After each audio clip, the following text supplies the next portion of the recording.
All right, are there any questions? So let's finish off the earlier chapter, right, and then I move on to the next one. So towards the end of the last lecture, I was talking about shoot branching and architecture.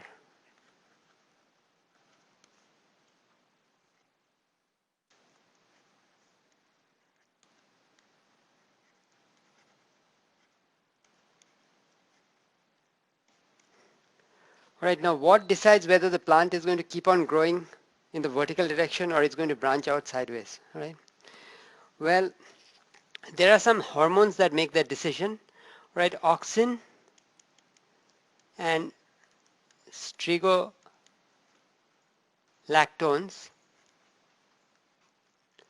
from the shoot tip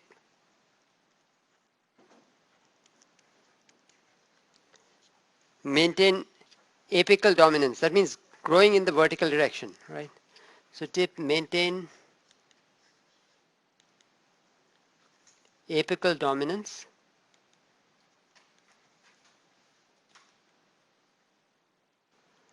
while this other hormone which is produced in the root, right, which is called cytokinin. So cytokinins break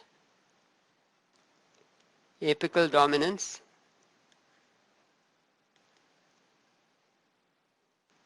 and promote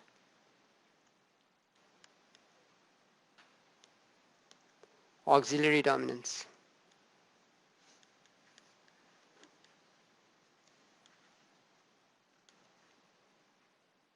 You may have seen that, sometimes these landscaping people, they do that, okay? They'll go and trim off the top, then it'll grow on the sides, right? Because the tip of the plant is what produces auxin. So you cut off that auxin source, you're going to promote lateral growth, right? And the same thing I have seen done in one of my plants. They came and chopped off the side just to make it grow taller, right? So this is used in the real world. Right? Now, while doing these kind of experiments, like you chop off the tip of the plant, right? That means you have cut off the auxin source, but it'll take some time, right? It'll take some time before the level of auxin goes down, okay? But it was observed that the branching took place even before that, right? And from that experiment, people figured out that sucrose, right? Sucrose also can promote branching, right? So, so sucrose also serves as an initial signal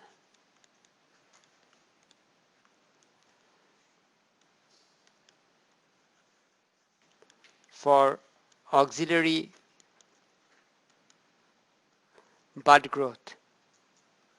And the way this works is as follows. Normally, like when the plant is growing, right, the tip is there, even that's absorbing a lot of sucrose, right? When you chop off the tip, it is true that the auxin production will stop, right? But even before that, the tip was absorbing sucrose, right? So now that extra sucrose can go to the bud and stimulate the growth over there, right?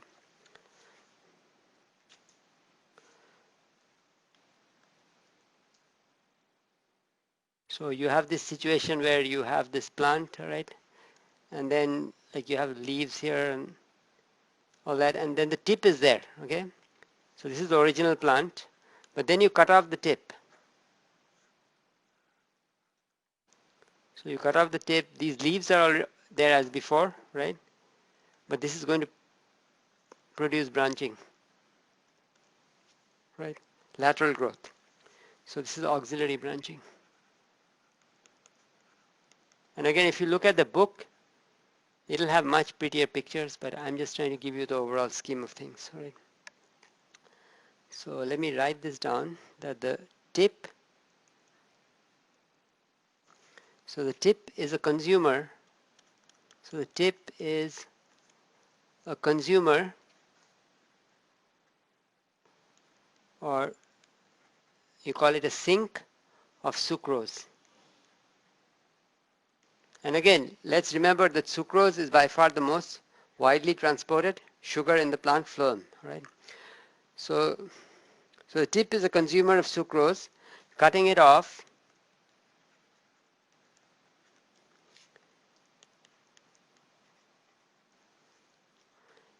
initially directs more sugar. Even before the effect of auxin has become prominent, all right, it's going to direct more sugar to auxiliary buds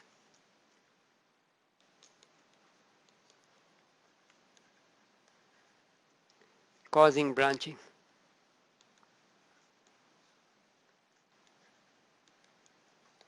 All right. Any questions so far?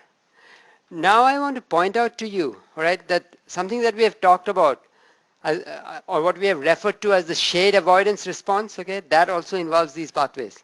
Can anybody tell me what was the shade avoidance response?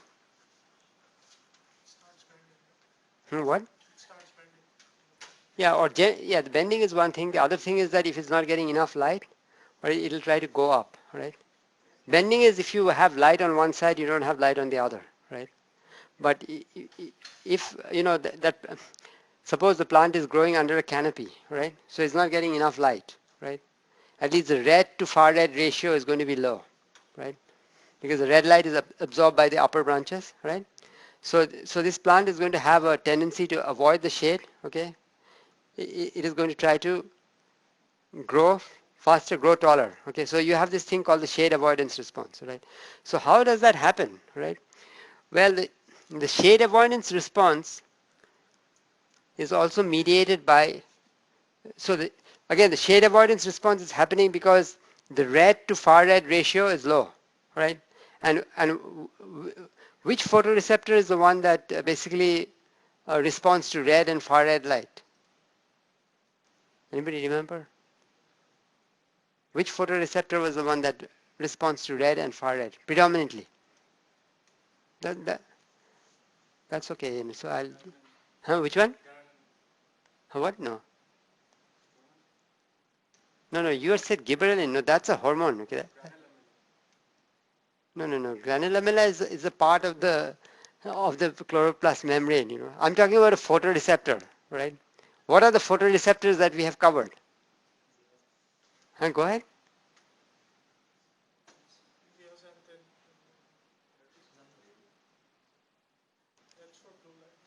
Yeah. So what are the photoreceptors that we covered for red light, red and far red? Remember I showed you red to far red. Remember we had red and then far red and going from one form to the other. What was the name of that photoreceptor? That's okay. You need to study some more. That's fine. So I'll just write it down. Uh, so the shade avoidance response is mediated by phytochrome, right? We talked about phytochrome red, phytochrome far red. That's okay. You know, you've just, I mean, I just probably covered it in the last class. You took a test and all that. That's fine. You know, but you'll pick it up. So shade avoidance response is mediated by phytochrome, right? And actually it's phytochrome B. There are different kinds of phytochromes, all right? One of them is called B, but again, as engineers, right now I don't need to worry about that, okay? But it's just a phytochrome. And basically, the shade avoidance response occurs when the ratio of the red light to the far red light is low, all right? So low red to far red ratio, right? Now, what this does is when that happens, okay, there is signal transduction and both the auxin, right, and the strigolactone pathways are activated, right? And as a result, right, what is going to happen is that it's going to move up. Instead of branching, it's going to uh, it's going to try to demonstrate apical dominance, right? So here, both auxin and strigolactone pathways are activated.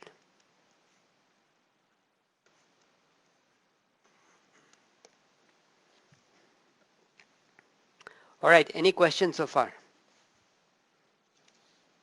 Then I will just make a few comments about root system architecture and secondary growth, and then I'll finish this chapter. So let's talk a little bit about root system architecture.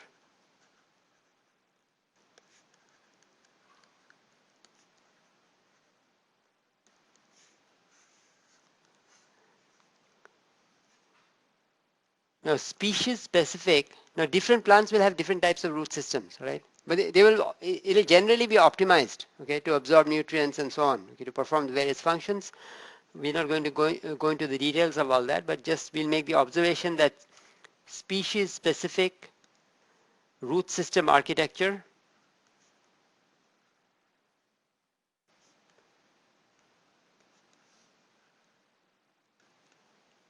optimizes water and nutrient uptake. And by now we are also familiar with the physical principles that are involved, right? Water potential going down, then the water thing coming in, right? The plant has mechanisms for doing that, right? Uh, the availability of phosphorus, right, can alter the root system architecture. That's what you have in a lot of these fertilizers, okay? They contain phosphorus, right? And nitrogen. So phosphorus availability can alter root system architecture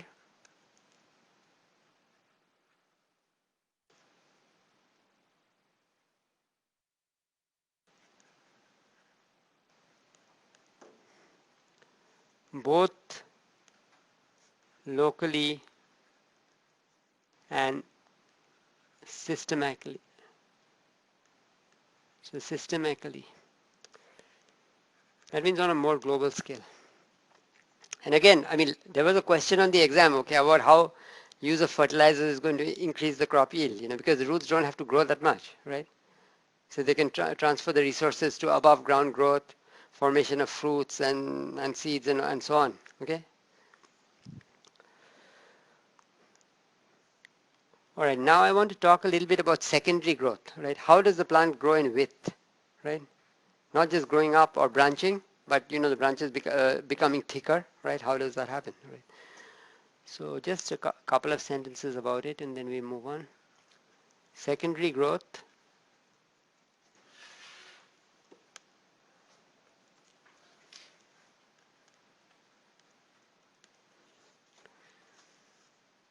So first point, growth in width, right? This is accomplished by what is called the vascular cambium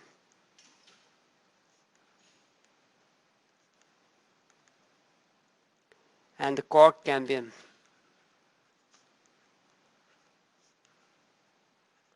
Again, these are a bunch of stem cells, okay, that can differentiate, because wherever you're going to have growth, okay, you need those undifferentiated stem cells, okay. So you have the shoot apical meristem, you have the root apical meristem, right?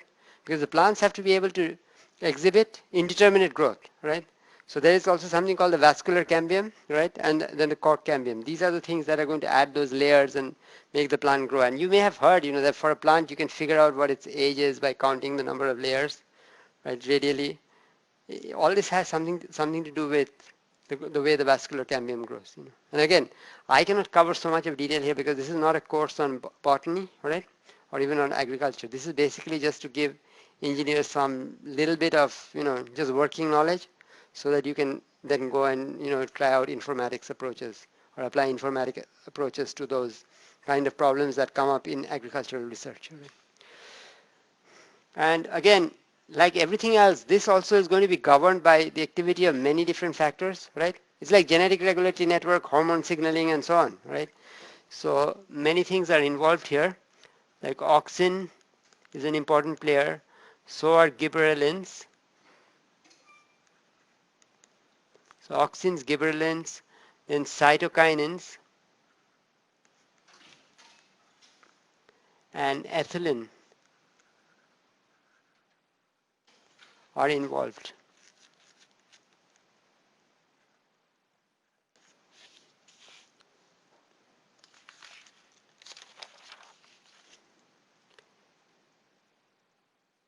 And everything is regulated by genes. So genes regulate the cellular microenvironment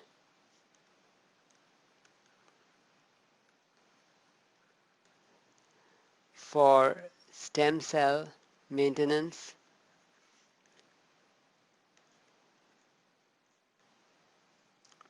then proliferation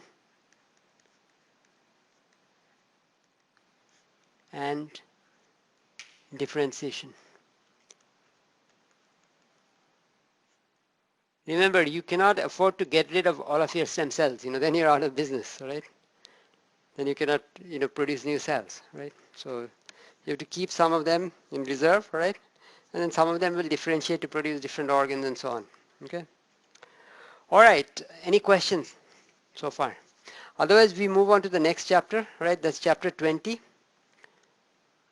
And I will try to present the things that I found quite interesting and fascinating. In all these chapters, I'm trying to do that. I'm not trying to force more and more detail down your throat. If you're interested, you'll go and read the book, you'll read other books, and you'll pick up the stuff. I'm trying to do two things here, right? Point out things which are interesting, right?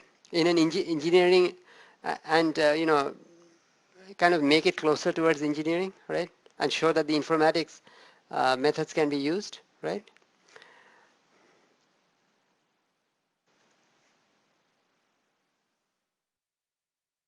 And also draw at every stage the connections with gene expression profile, right? Studying gene expression profile, okay? Looking at the holistic behavior of genes, because a lot of these things that have been studied, the biologists have looked at it from the point of view of one gene, one protein interaction, okay? Not from multivariate, right? Even some of these things, in fact, I think the last, maybe from chapter 13 or 14 onwards of this book, I think those chapters were rewritten to put in the modern stuff. Because in the beginning, what I covered, it's about plant physiology, right? And when they're talking about development, that is all signaling, right? Responding to growth factor, sunlight, other things, right? How does the plant grow, right? And that is basically the kind of signal processing that we are talking about, right? Both in the context of animals and in the context of plants. So this is no different. It's just that the domain knowledge has to be different here. So let's look at this chapter on the control of flowering and floral development.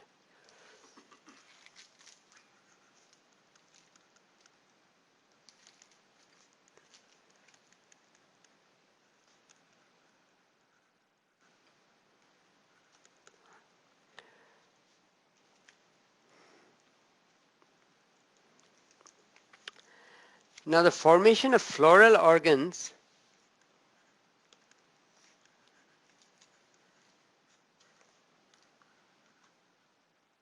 and there are 4 of them. You might even know that from high school biology, right? But I'll just list them here. Sepals, right? Then petals, then stamens, and carpels. So the sepals are the green stuff outside, right? Then you have the petals. The stamens, basically, they will lead to the male gametes ultimately, right? And the carpels will lead to the female gametes, right? Uh, Now the formation of these floral organs occurs at the shoot apical meristem.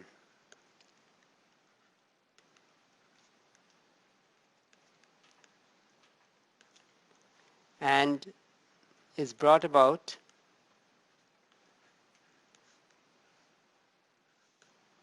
by both internal and external signals. So again, signal processing by both internal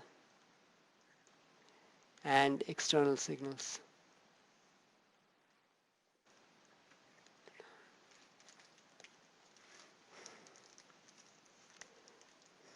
Right?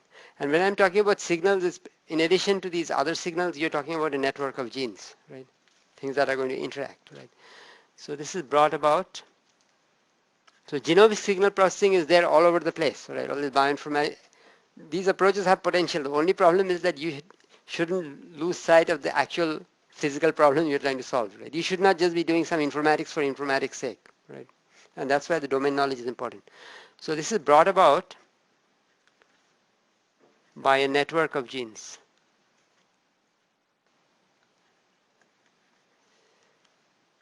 Now, if you look at these genes, there are 2 classes of genes, right? So one class of genes would be what are called floral meristem identity genes.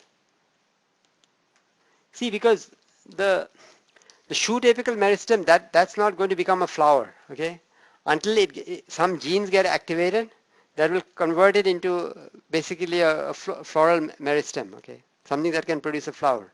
It's just like the same kind of thing that we talked about when we were looking at the molecular biology earlier in the course, how you can turn genes on and off, right, to produce different organs and things like that, right? It's the same thing that goes on here.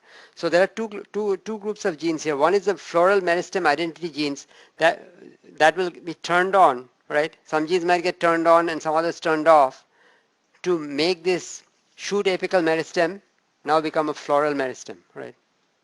Flower producing meristem. And then the second one set of genes you will need will be for the floral organs, like which one is going to become sepal, right? Which cells are going to form the sepals, which ones are going to form the petals, and so on, right? So floral organ identity genes.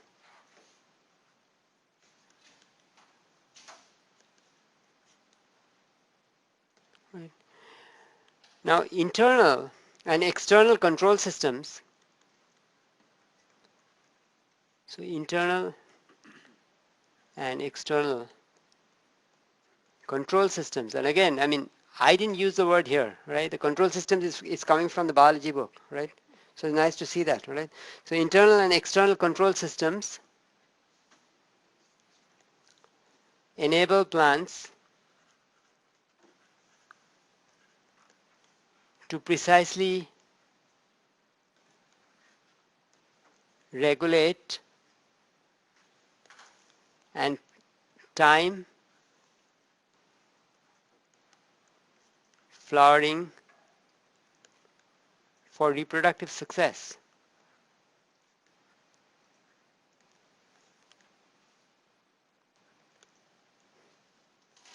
See, like if the plant, if it waits, okay, to put out flowers and undergo reproduction, it'll have more of sugars, more of nutrients, and so on, okay? But if it waits too long, right, the plant might get eaten up by some herbivore, right? It's the same thing with humans also. If you want to get well settled in life before you start a family, right, if you wait forever, you'll become probably too old, right? So, I mean, where is the optimum, you know? So, now, as far as external signals are concerned, right, there are two of them that are very important. One of them is called photoperiodism, right, and I will explain in a few minutes what that is. So, photoperiodism and vernalization.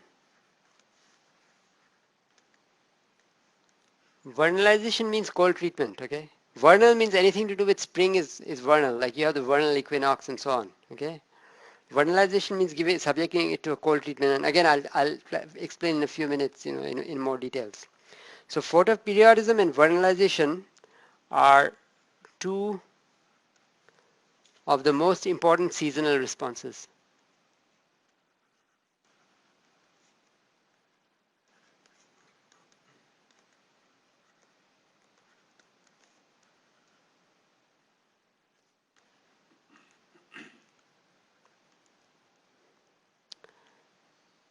Now, one more thing that I have to mention in this context is a circadian rhythm, right?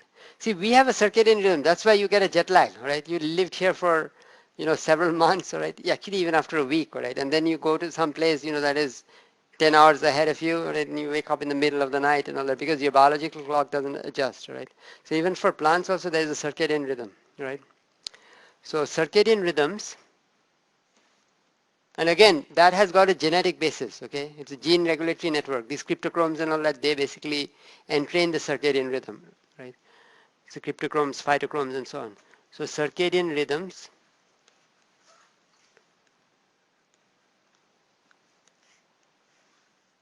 those cry genes we talked about, cry1, cry2, right? They are involved in that. So circadian rhythms are based on an endogenous oscillator, right? It's like a clock, it's keeping time, right? So on an endogenous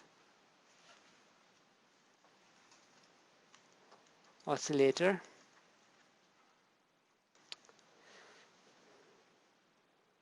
so it can keep track of time.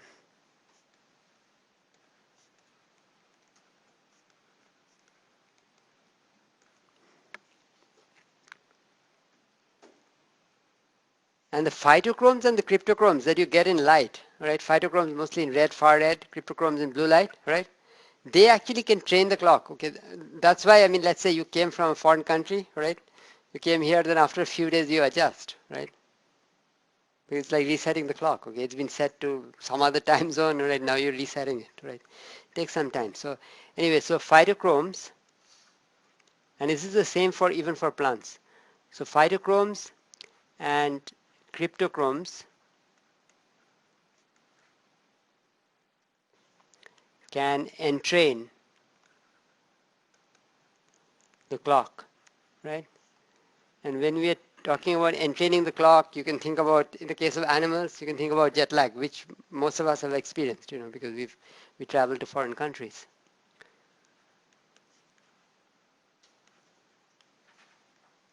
The plant will be having jet lag, but at least, that's one way to think about it. Now, the other thing that we should emphasize is that this temperature, that this circadian clock, all right, it should not vary with temperature, right? There should be some compensation, because otherwise, if the plant is moved from one place to the other, everything will get upset. Okay, so in fact, there is compensation. So there is temperature compensation in the circadian rhythm. So temperature compensation prevents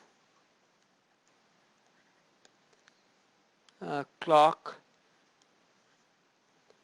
from drifting in response to temperature changes.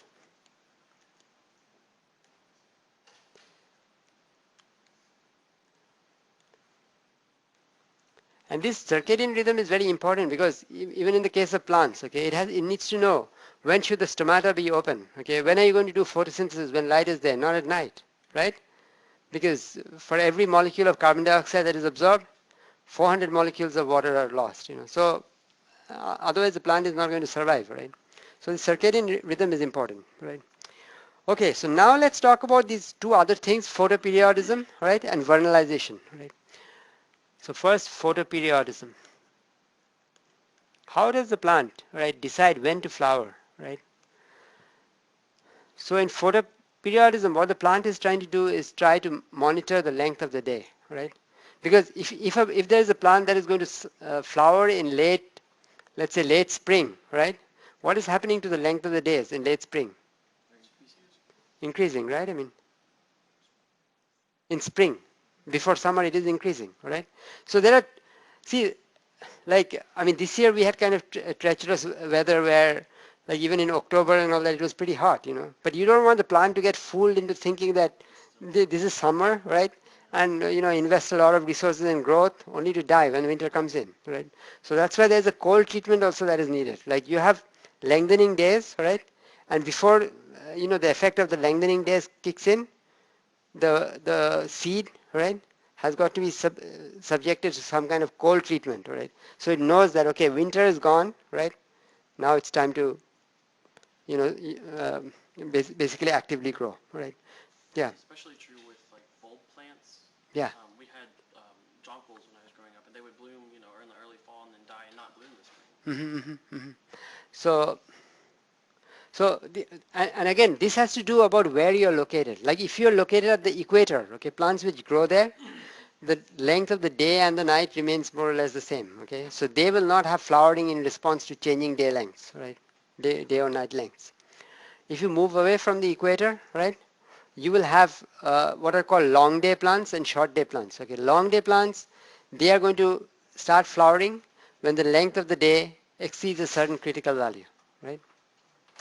Okay, short day plants will start flowering when the length of the day falls below some critical value.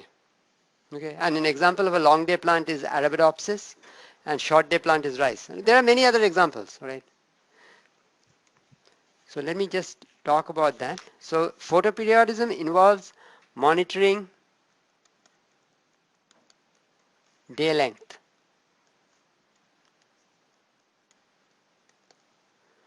So if you're looking at long day plants, and they call them LDPs, right? So long day plants, they flower when day length exceeds certain critical value.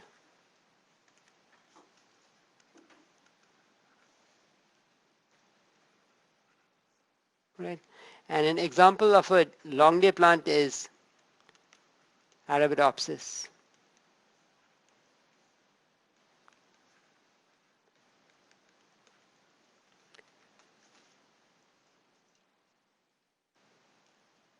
And of course, this is assuming that the other conditions are conducive to flowering, right?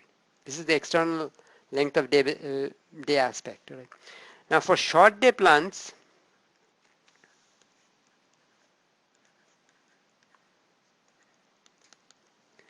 they will flower when day length falls below some critical value,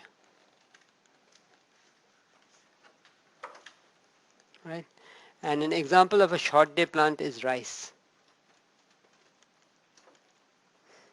And then you have day neutral plants, right, where the length of the day doesn't matter. These are plants that have mostly grown near the equator. They're not sensitive to the length of the day. So day neutral plants.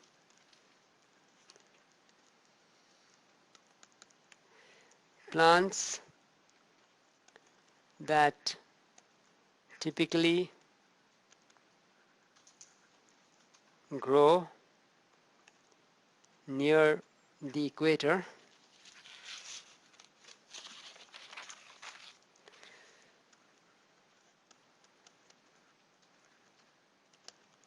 and do not use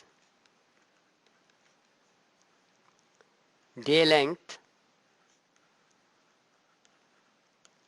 to make a decision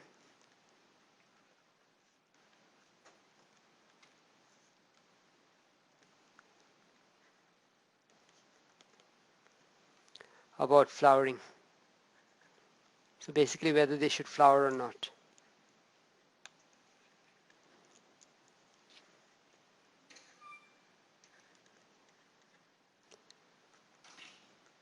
Now it is a fact that both long day and short day plants, they use the length of the night, right, to make the decision.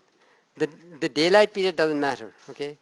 The question is the night long enough or short enough to induce flowering, right? And people have done lots of experiments. Your book actually talks about those, right? If you want to go and see, they give it a night break and things like that, and then they see how many flowered and so on. Okay, which ones flowered, which one didn't, and they came to this conclusion. So both long and short day plants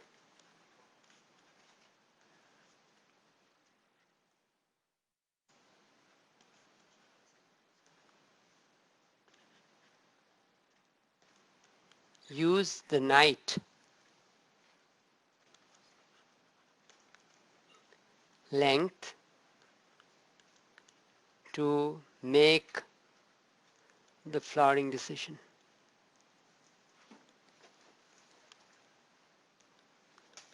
And as an engineer, if you go and read that stuff, you'll find it interesting because they designed the experiment, all the different combinations they're trying and all that, but they came to that conclusion.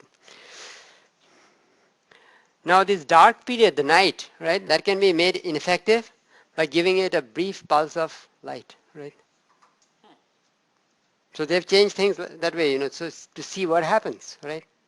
If it is closer towards the beginning of the dark period, then it thinks that it is a continuation of the previous day, previous light period. If it is towards the end, it thinks that this is dawn, okay, for the next day, right? And it can't tell that that brief light pulse wasn't a continuation. It just, well, because it activates the genomic signals which then continue to go. Yes, yes. All the phytochrome, cryptochrome, and all those things are activated. Okay, so that's why that is the main reason why I'm spending all this extra time trying to convey this information to you, because each person can pick a problem, you can run after it. Nobody has worked on it, right? Except some bits and pieces are figured out, not on the scale of doing microarray analysis, getting all the genes, or even RNA-seq and all that. They're just getting started, right? Like I'm involved in a couple of the projects here, but it's just getting started. They're just looking at gene expressions, not even putting regulatory networks together, right? And I will talk about that tomorrow. very briefly about at least the two of the projects that I have been involved with. Right?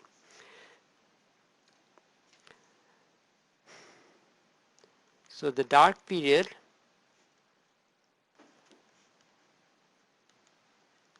can be made ineffective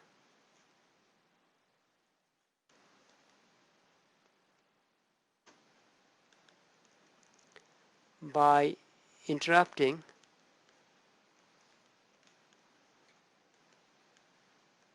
with a short exposure to light.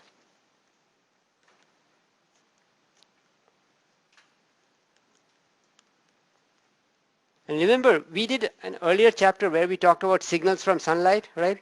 And it basically activates a lot of different pathways, right? We talked about that, right? So by interrupting with a short exposure to light, and that is called a night break.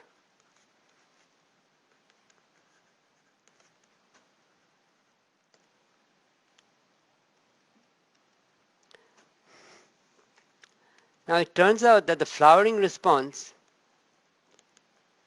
to the night break also shows a circadian rhythm.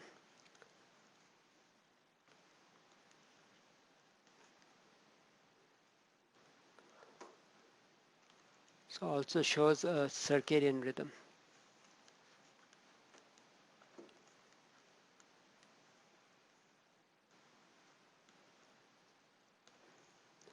So flowering is induced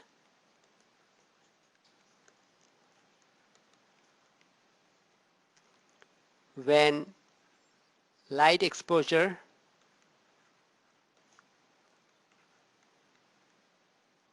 is coincident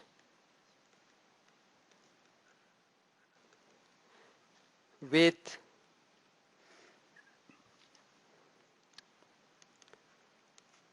the appropriate phase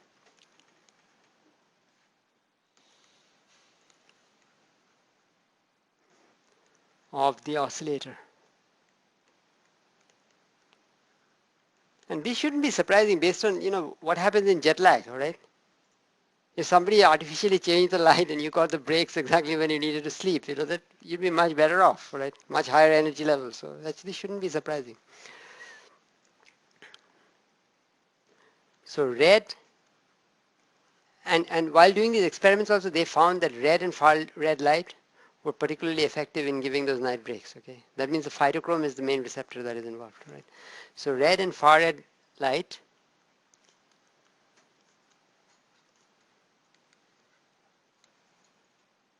red and far red night breaks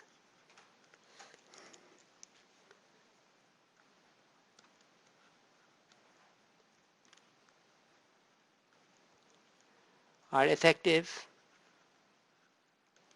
in floral induction,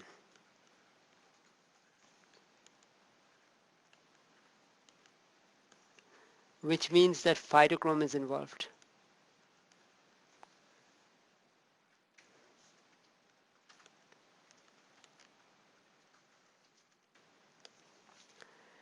And if you're looking at long day plants like Arabidopsis, so flowering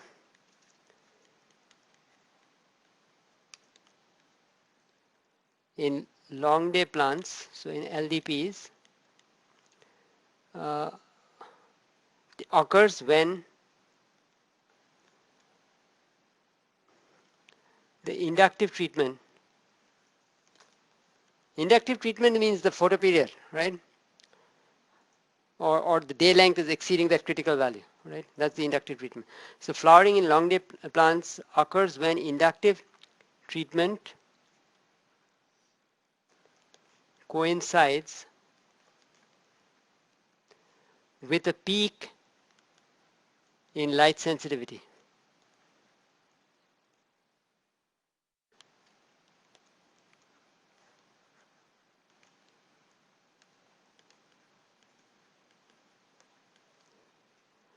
Which also follows circadian rhythm.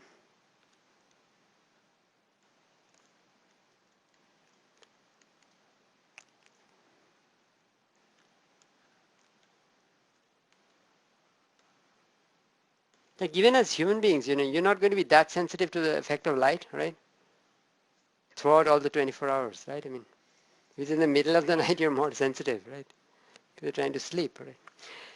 Anyway, so that's the discussion on photoperiodism. Now I'm going to talk about vernalization. That's the cold treatment that is needed sometimes to bring about the onset of flowering, right? So vernalization.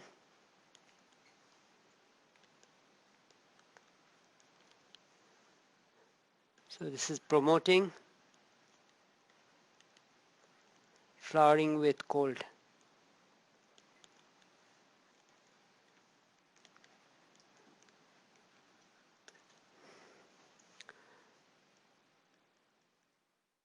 So in some plants,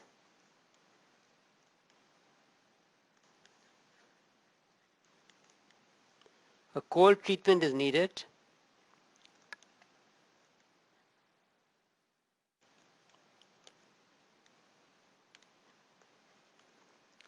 before plants respond to floral signals.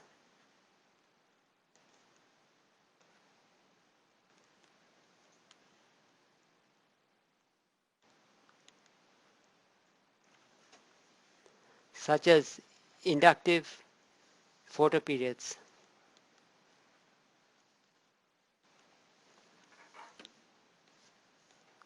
That means for long day plants, the length of the day is exceeding the critical value. For short day plants, it's falling below the critical value. Now for this cold treatment, the the seed has to be metabolically active, all right? So it cannot be in the dry state, right? When everything has gone into hibernation, it cannot be during that time, right? It has to absorb water, right? So active metabolism is required. Stuff goes on inside. I mean, from outside you cannot tell, okay, but inside there's metabolism going on. So active metabolism is required during cold treatment.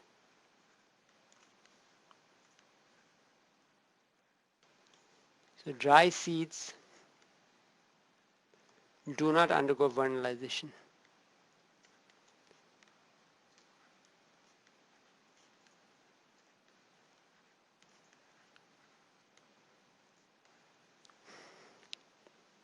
Now what does vernalization do, right? When you subject it to the cold treatment, it goes and basically switches off genetically, all right? What is an epigenetic modification? Anybody? Yeah, methylation, acetylation, and so on, okay? Where the code remains the same, but you have added some methyl group somewhere, right?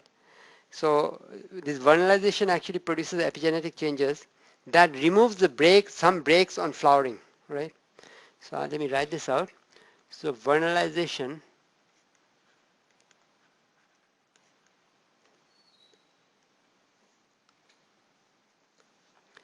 epigenetically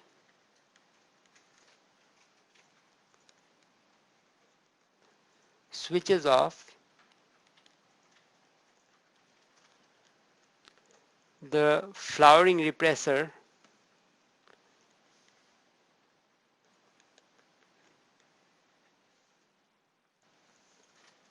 FLC gene.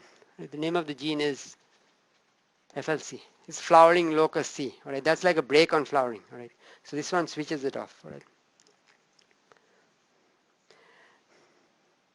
Now, one more thing is that the photoperiodic signal. All right, where do you think it's going to be sensed in the plant? Which part of the shoot is going to sense the photoperiodic signal? The light and darkness. It's going to be sensed where? The leaves. Leaves. Yeah. Right. But the flowering is going to take place at the shoot apical meristem. So that signal needs to go from the leaves, right, to the shoot apical meristem, all right? So in the beginning, people knew that that had to happen. So there has to be some signal that flows, okay? And they called it florigen, right? Because they didn't know what it was, okay? Just like M-phase promoting factor that we talked about. They didn't know the composition. But it's florigen because that's the thing that there has to be some kind of hidden signal that, you know, makes the flowering take place, yeah. So photoperiodic signal is sensed at the leaves. So photoperiodic signal is sensed at the leaves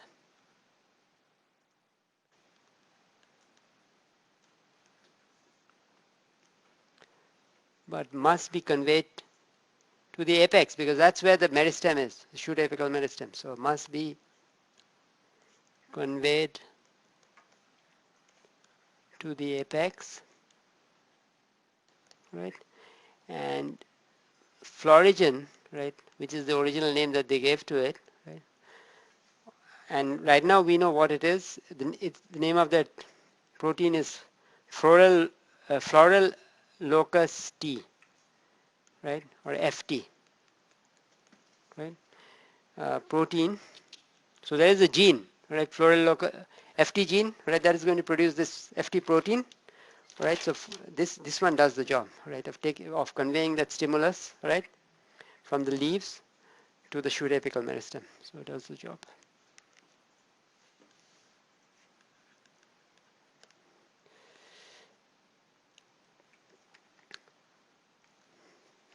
Now, one more thing, like, so suppose that stimulus has been conveyed to the shoot apical meristem, right? Now you have to produce all these different kind of organs, sepals, petals, right?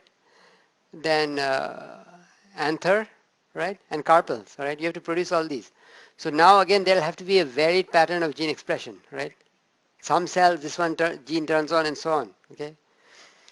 So different genes are transcribed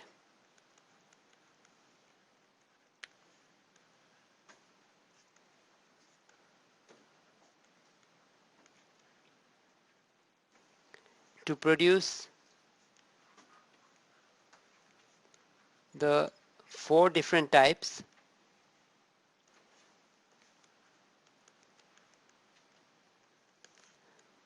of, sorry, types of floral organs, namely petals, sepals, stamens, and carpels, right? And these are discussed in detail in the book, right? I'm not discussing in detail, but I just want to make one observation that if you go and mutate, right? Let's say the genes that were supposed to produce the sepals, okay? Then you'll find that it's going to be missing the sepals, okay? Or you turn on the genes for the petals over there, you'll get all different kinds of combinations, right? Different kinds of abnormal combinations, right? So mutation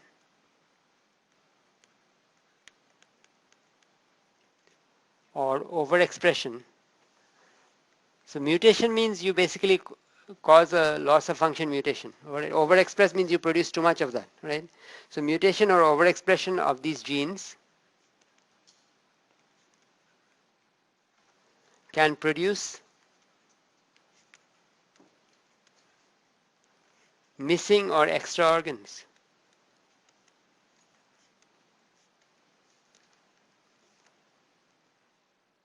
And people have done experiments, to show that that is indeed the case. Okay, any questions? So now I move on to the next chapter, right? This finishes our discussion of flowering and all that. I tried to give you the big picture, what I thought was interesting without, bogging you down with all the details. If you want to become a biologist or you're going to work only on that flowering thing, you will read more and you'll pick up those details, right? It's not very difficult, right? But in a class like this, I cannot cover all that. So the next chapter, which is chapter 21, that is about gametophytes,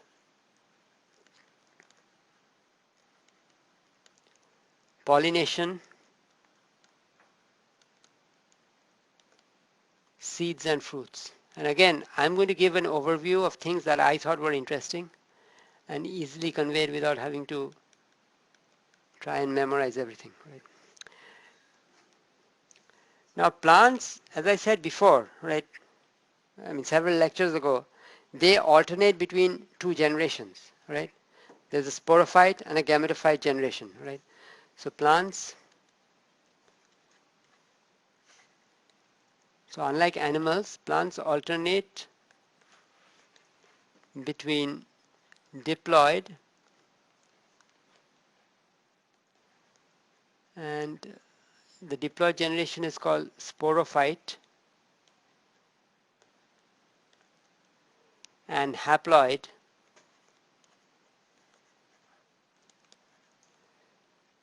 It's called the gametophyte.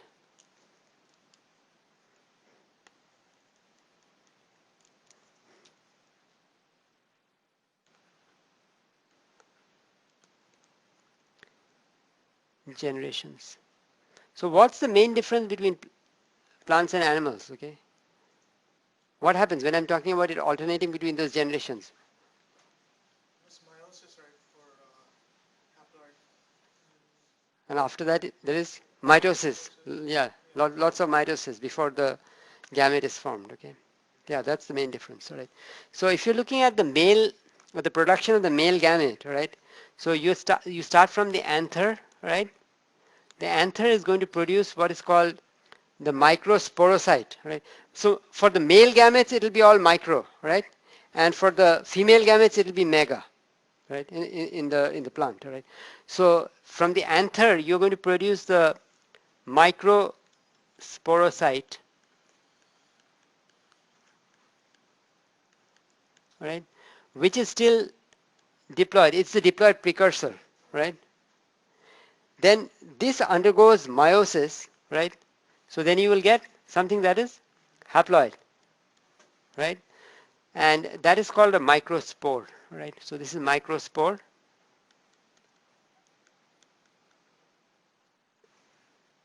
and this is haploid, so 1N, okay? And then this is going to undergo several rounds of mitosis, right? So it's like it's an independent generation, like just like you have a diploid organism, right? It's reproducing here also by mitosis. The haploid microspore is going to reproduce. So it's going to produce. So it's going to undergo mitosis, and it's going to produce all these micro. Again, micro in the context of male. Okay, so micro gametophytes.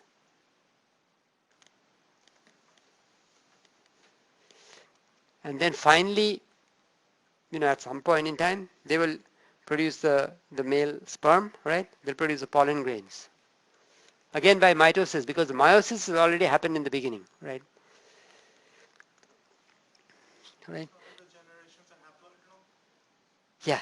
Yeah, so I'm going to mark that out. So this one, see this portion, right, is called, um, so the production of microspores, this is called microsporogenesis, right? And this portion here, where you go from the micro spore, right, you're going all the way up to the pollen grains, all right? That is microgametogenesis. This portion, starting from the microspores all the way up to the pollen, that is the haploid generation, right? And then, of course, later on, the pollen will combine with the female gamete, and again, the diploid, sporocyte generation will start, right? So this is the story about the male production of the male gametes, all right? Now, in the case of the female, the process will again start from the ovule, right? In the ovary, right? And then again, I mean, you'll get a differentiated cell from there that is called a megasporocyte, right? As I said, mega will be for the female gametes, all right? Or the production of the female gametes. So you get something that is called megasporocyte, and this is diploid, right? But this is the diploid precursor, right? Diploid precursor. This will undergo meiosis, all right? And it is going to produce the megaspore. Just like we had microspore over there, right? Here is going to be megaspore. So this is going to undergo meiosis, and it produces the megaspore, which is haploid. So megaspore 1N, all right? And actually, from each megasporocyte, all right, this meiosis produces 4 of them, right? Because remember, when you do meiosis, you double the number of DNA, and then you do 2 rounds of cell division. Okay, so there are 4 of them. So there are actually 4 of them, right? And then out of these 4, only 1 survives. I mean, that's the way how it happens, all right? Only 1 survives, so 1 megaspore survives, right? So this is the surviving megaspore. So 1 megaspore survives, And then this undergoes 3 mitosis, right? So how many cells are you going to get? Or how many nuclei are you going to get if you have started with a single cell and then you do 3 rounds of mitosis, right? How many? 8. That's correct, yeah. So there will be eight cells, all right? So this is what, so from here, again, you'll have mitosis, all right? So 3 mitosis. 3 mitosis, all right? And you'll have 8, at least 8 nuclei, right? Two of the nuclei will fuse together, go into a single cell, So, but anyway, there will be 8 nuclei here, all right? And out of them, one of them is the X cell, all right? And one of them is what is called the polar cell, right? Which is going to have 2 nuclei. And then, when the fertilization takes place, right, that pollen grain is going to fertilize that egg, right? And then there'll be, the pollen grain will be having 2 sperms. One will fertilize that egg, right, to produce the zygote. The other sperm is going to fertilize there's something called the central cell that is going to produce the endosperm. Remember, if you look at the bean, right, all that nutritive stuff and all that, that is the endosperm. Okay. So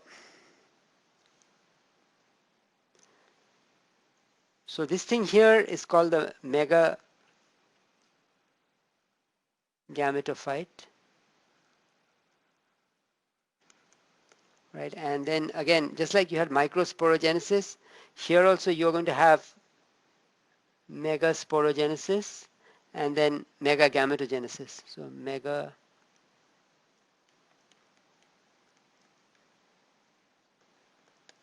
and then megagametogenesis.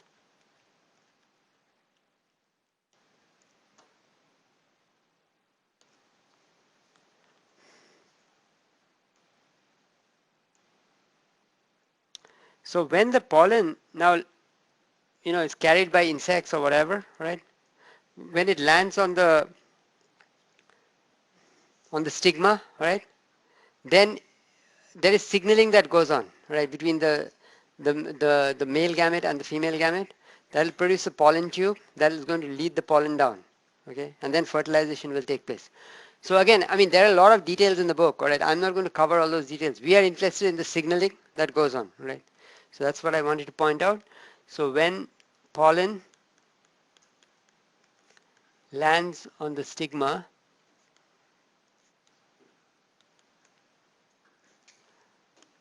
recognition takes place. And again, it has to be the pollen for the right flower, okay. So there is some recognition that has to take place, all right. So recognition takes place and a pollen tube is formed.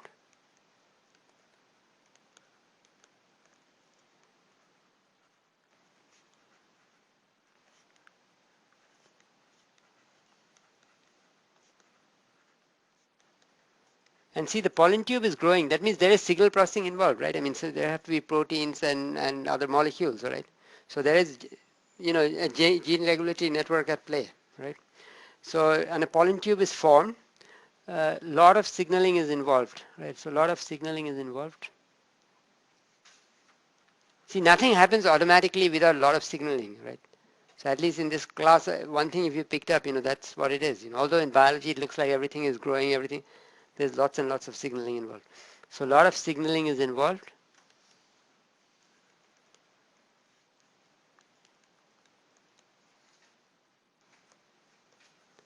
And one sperm fertilizes the egg cell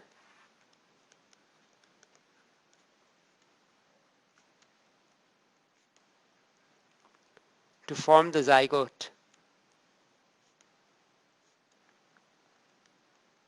And we have talked about in an earlier chapter about how the zygote is going to grow into a seed. We talked about embryogenesis and all that stuff, Cell divisions will take place and then, so it's going to get packaged and so on, okay. So that's the zygote. While the other sperm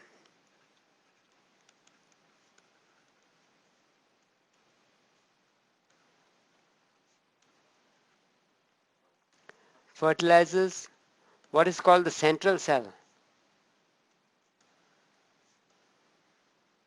See, remember, we talked about those 8 different cells, okay?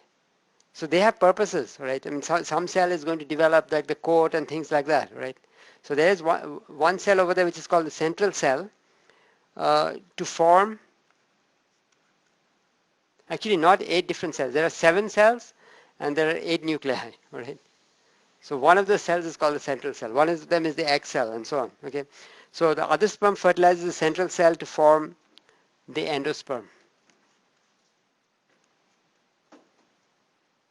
which later on is going to provide nutrition, right, to the growing embryo, right? That is going to help seedling development, right? Because if the seed doesn't have enough nutritional reserves, it's not going to work because the plant needs to develop the leaves and all that before it can start doing its own photosynthesis, right?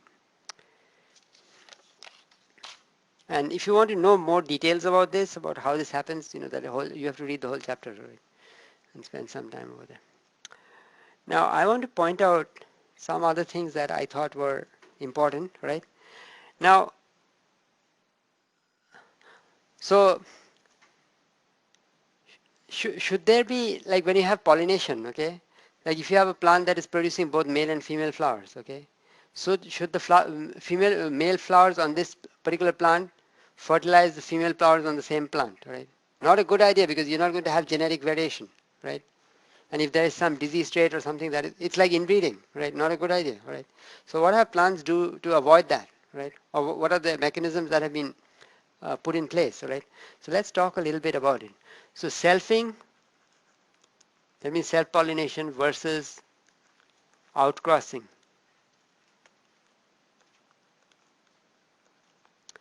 So there are at least 2 mechanisms, right, that plants have put in place to avoid that. One of them is called dichogamy, right?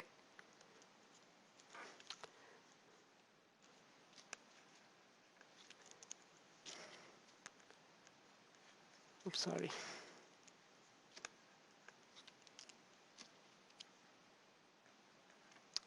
So in dichogamy, basically the stamens and the pistils, they mature at different times, okay, on the same plant. So that means what is going to happen? That means, the pollen grain from this plant cannot fertilize, the female gamete on the same plant, right? So stamens and pistils mature at different times.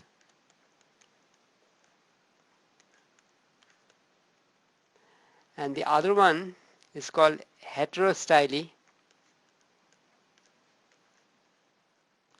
where basically, like, the height of the flowers, right, is going to be different. Like you have the same plant is going to produce flowers that look a little bit different, right, in form, right? So the height of the stamen and the carpel will be different, right? Right. So heterostyle, so flower morphs differ in the length of their pistils and stamens.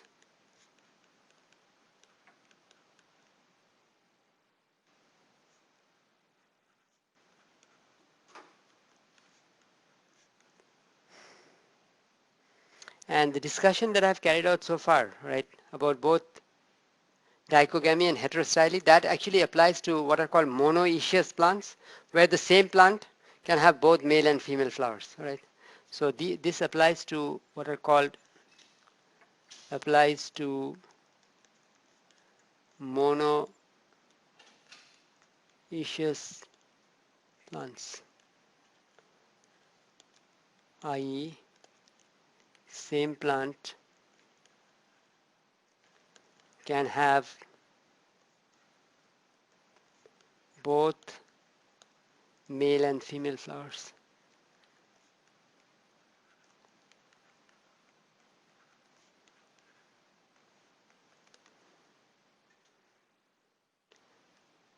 Now, another mechanism that plants use to avoid, selfing is what is called cytoplasmic male sterility.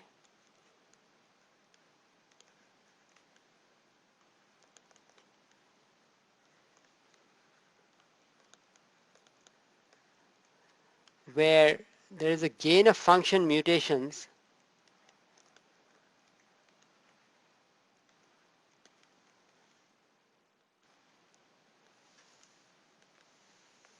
in the mitochondrial genome. Remember, I mentioned earlier that not all the DNA is contained in the nucleus, right? There's some DNA in the mitochondria too, right?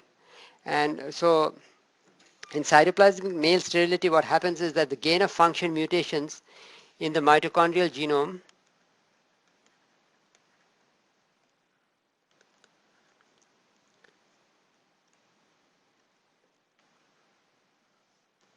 result in inability to produce functional pollen.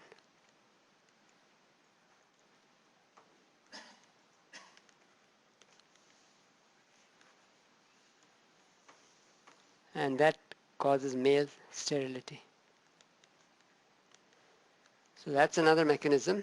And then also there is something called self-incompatibility, right? So the plant does a check to see if it is coming from the same source, right? And then, because remember there has been production of these gametes, right? So you had diploid, then you went to haploid and all that. So it does some checks to make sure that it is not using the sperm from the same plant, right? So self-incompatibility.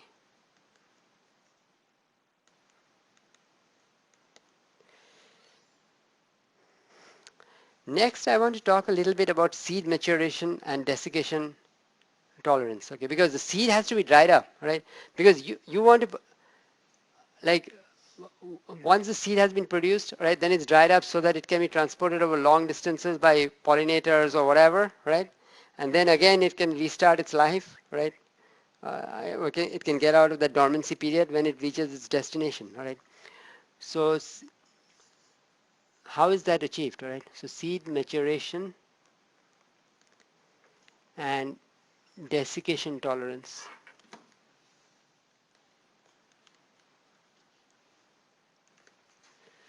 So this is aided by what are called LEA proteins, right? Late embryogenesis abundant. So LEA proteins, these basically allow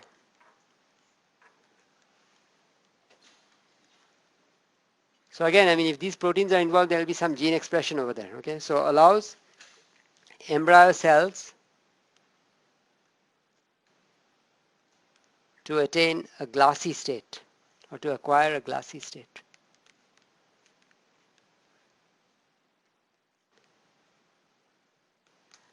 Like some things stick to it and all that, and it gives it some desirable properties. Now the last thing that I want to talk about in this chapter is food development and ripening, right? So which hormone is going to be used for carrying out ripening of fruits? Yeah. So food development and ripening. And again, that's a signaling pathway. I mean, I'm just talking about ethylene, but if you look at the book, there will be some signaling. Okay, it is going to get signaled to some molecule, and then the ripening is basically the final phenotype that you see. Okay, so food development and ripening.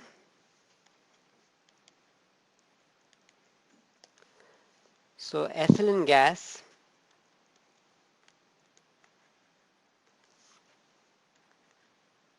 can be used to accelerate ripening.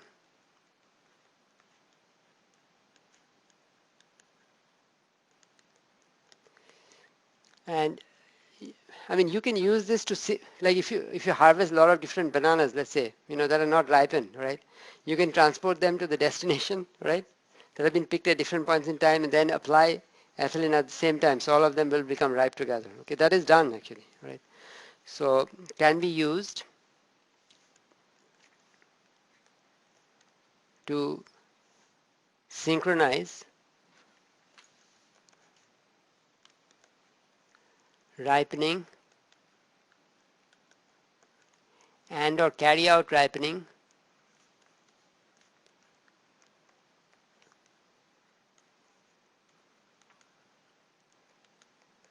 only after arrival at destination.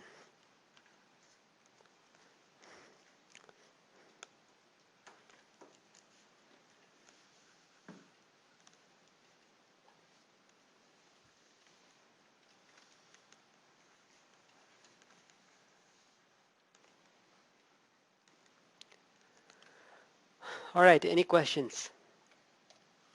Yeah, when the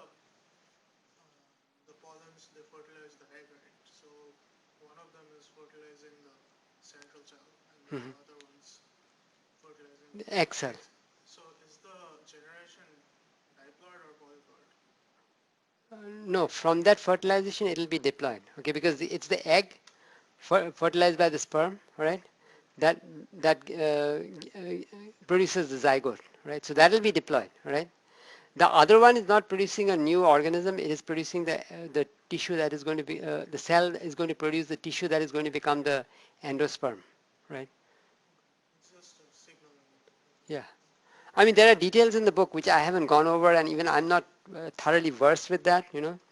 But we don't have time also to cover that. But there are details in the book, you know. So if you, based on the picture that I've given here, if you go, you'll be able to fill in the details. You know, that'll answer your questions also, right? Okay. Any other questions? Can we synchronize these things? Synchronize what? They can be different series of ripening. No, no, no. See, in order to ripen, they will need ethylene, right? So you harvest it before it's ripened, right? And then let's say you picked one today, another one tomorrow, and all that, okay? And you don't expose it to ethylene. Maybe there's a way to even stop the endogenous generation of ethylene, okay? And then when you want everything to ripen, expose everything to ethylene. It'll be ripened, right? Or let's say you want to increase its shelf life, right? Before you put it out on the grocery store, you can expose it to ethylene and then put it over there, you know. Um, People do that, huh? the Yeah. bags that you buy at the grocery store are specially designed to allow ethylene out, Oh, really? so Okay. that when you have fruit kept in them, it doesn't go bad as Okay, quick. so yeah, see? Yeah, they like the grocery stores do it all the time. When you buy fruit and stuff from grocery stores, it's actually been in a warehouse for months and months and months. They'll pick enormous amounts of it at a time, entire orchards of it, and then they store it. And then in transit, they gas it with ethylene so that it's right by the time it arrives at the stores. Yeah, so people are already doing that. You know, they don't know molecular biology, they don't know, but they're using the technology, right? So, all right. So now let's move on to the next chapter. That's chapter 22. Yeah, by tomorrow we'll finish chapter 24. Okay, I think I'll get done with chapter 22 right now itself. You know, so let me see. But at least a large part of it. So we have about 15 minutes. You know, we'll finish part of it. So this chapter is about plant senescence and cell death, right? This is the equivalent of apoptosis in animals, right? Like when plants are, plants germinate from seeds, they grow and then they ultimately die. Okay, the leaves fall off and so on. Okay, so there has to be a mechanism for the plant cells to die and need death, right? So plant cells undergo programmed cell death,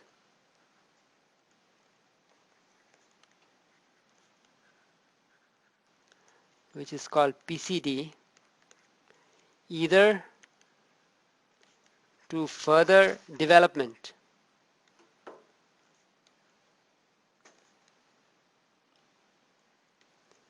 Example, formation of the xylem tracheary elements. Remember, we need to get those units. In the xylem, those are dead cells, you know, whatever is left behind. But those cells don't die a messy death, right? It's a neat death, so it has to be programmed cell death. Or when the leaves fall off, right? That means the cells that are linking the leaf to the plant, they will die a programmed cell death, and then the leaves fall off, right? So that's called leaf abscission. And there are many other, phenomena where programmed cell death occurs, right? So it'll occur either as part of development, just like in the case of a tadpole, right? When it grows into a frog, the tail is lost. It's not just chopped off, right? It basically, there's programmed cell death, right? And those cells die and then the tail falls off, right? Or it could be, the programmed cell death could be occurring to break down old or damaged tissues.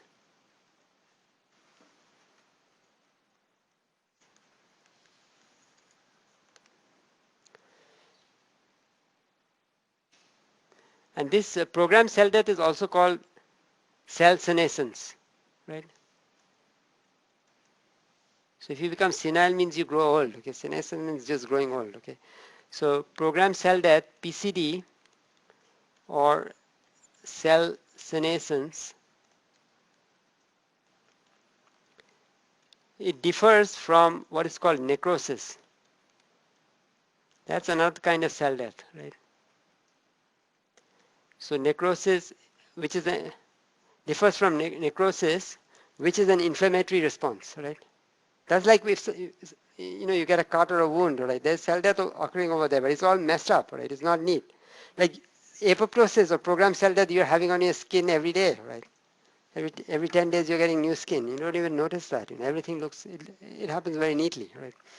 So this is different from necrosis, which is an inflammatory response. So it's an inflammatory response.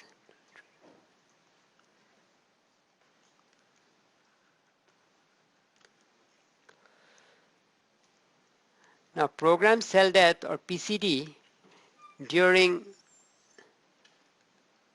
normal development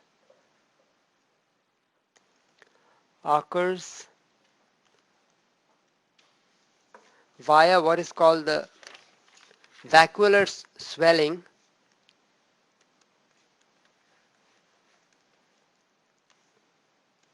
and cell rupturing.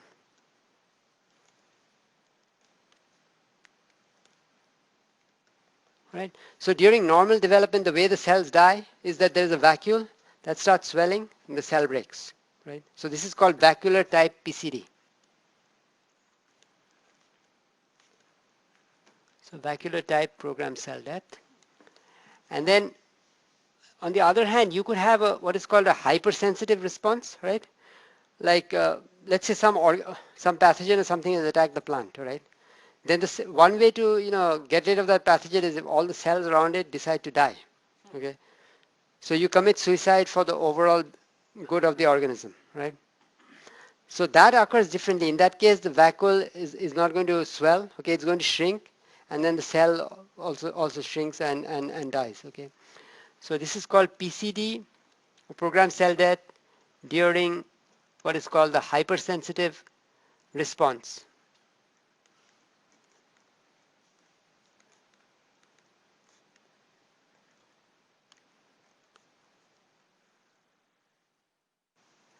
Here the vacuole loses water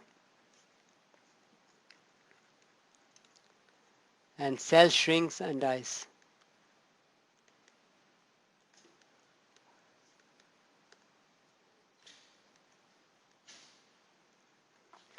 Now so in the context of programmed cell death, there is something that is referred to as autophagy, right? So let me talk a little bit about that. Autophagy is a process by which the cell, and again I'm giving you a layman's description, okay, you can look at the formal definition in the book. It basically eats up parts of itself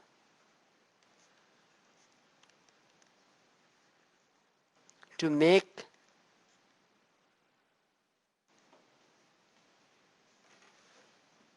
itself more fit to survive.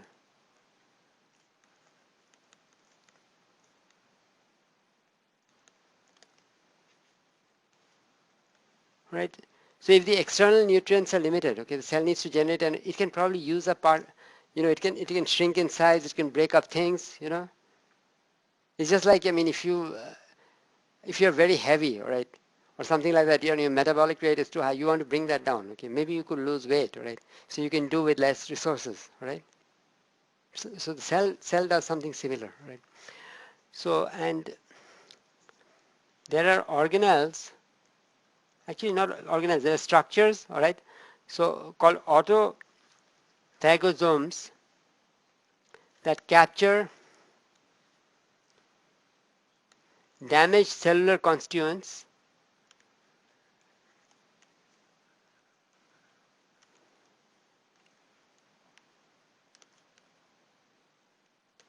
and release contents into central vacuole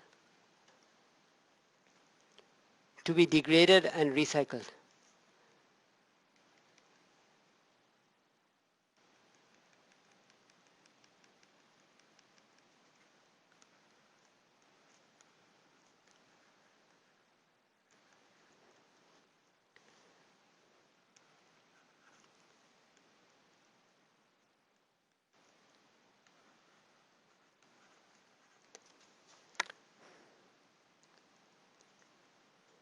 Now the earliest cellular changes during leaf senescence, right, occur in the chloroplast. Because we're talking about leaves falling off. You can have senescence at the level of the cell, you can have at the level of the organ, you can have at the level of the whole plant, right? But the underlying mechanisms are the same. If you look at the cellular level, it's the same thing, right? Isn't it, I just have a quick question. Aren't plants, do they not have like a definitive lifetime like most non-autotrophic organisms? They don't have a definitive lifetime, but at the same time, they die after a certain period of time. And that period of time could range from a few weeks to 4,600 years. That's what the book says. Okay, so, but still, ultimately, they die. So, but it could be very long. Yeah, yeah. So the earliest cellular changes during leaf senescence occur in the chloroplast. And remember, the chloroplast has got chlorophyll, it has got all the photosynthetic machinery, right? That has to be dismantled, right? And that can produce cytotoxic, compounds, right? So that has to be done carefully.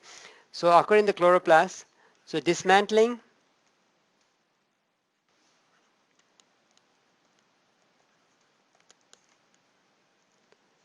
the components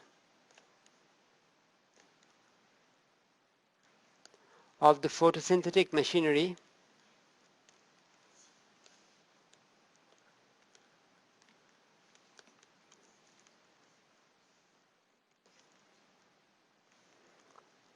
is quite a challenge.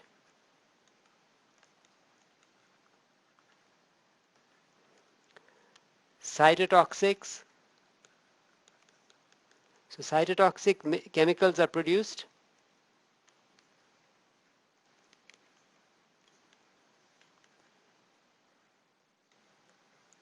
if this is not carried out properly.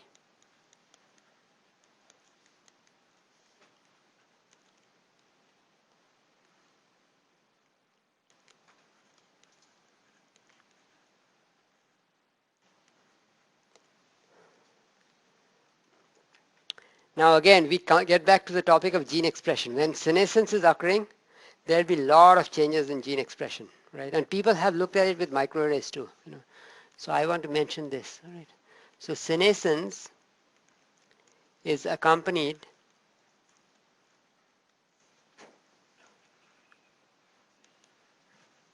by massive changes in gene expression.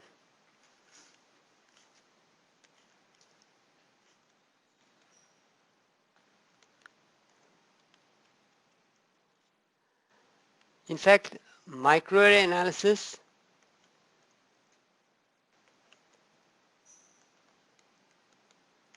identified 827 senescence associated genes.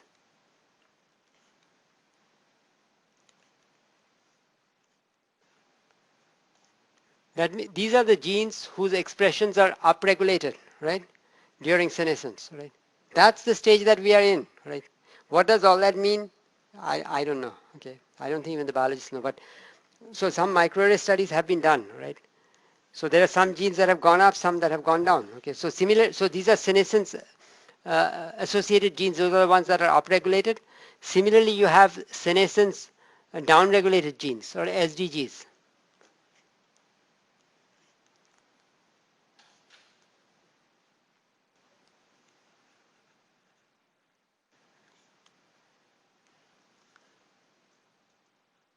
SDGs are also present.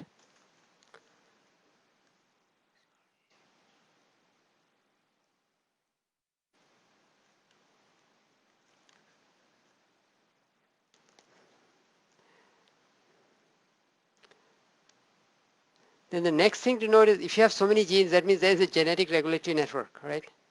That is going to decide whether senescence is going to take place or not. So I put within parentheses genetic regulatory network of overlapping signaling pathways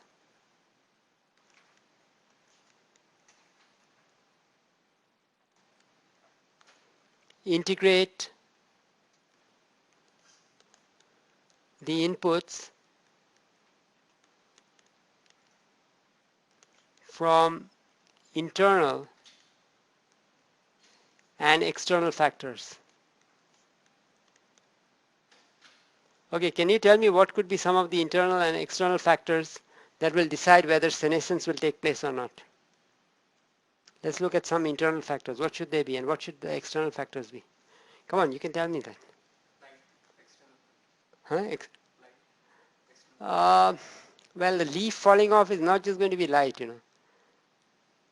When do the leaves fall off, right? Huh? Temperature could be one, yeah. But usually you see it during the seasons, right?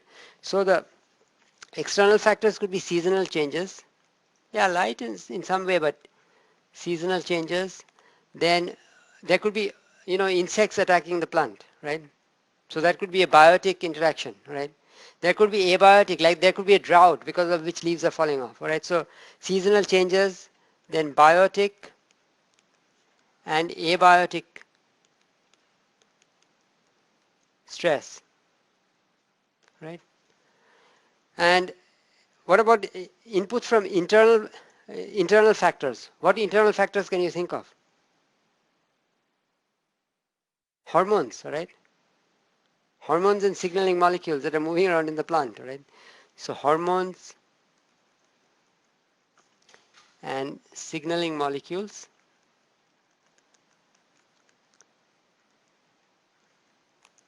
such as salicylic acid. Right? So the decision whether the plant is going to, senesce or not, right? That depends on a lot of different things, right? During senescence, do the stem cells are they like non-existent? Do they get old? I guess they probably will, okay? I mean, and actually it also depends, like if you have plants, and I'm going to get to that, but maybe tomorrow I'll get to that. But if there are plants that, for example, flower only once and then their role in reproduction is over, right? Those plants are going to senesce as soon as the nutrients and all that from the leaves, okay? Even when the leaf is falling off, right? It's drying up. This is being recycled, it's being taken somewhere else, right? So when you have a situation where the nutritional material from the leaves is going to the seeds and fruits and all that, hey, it's time for that plant to get off the stage, right?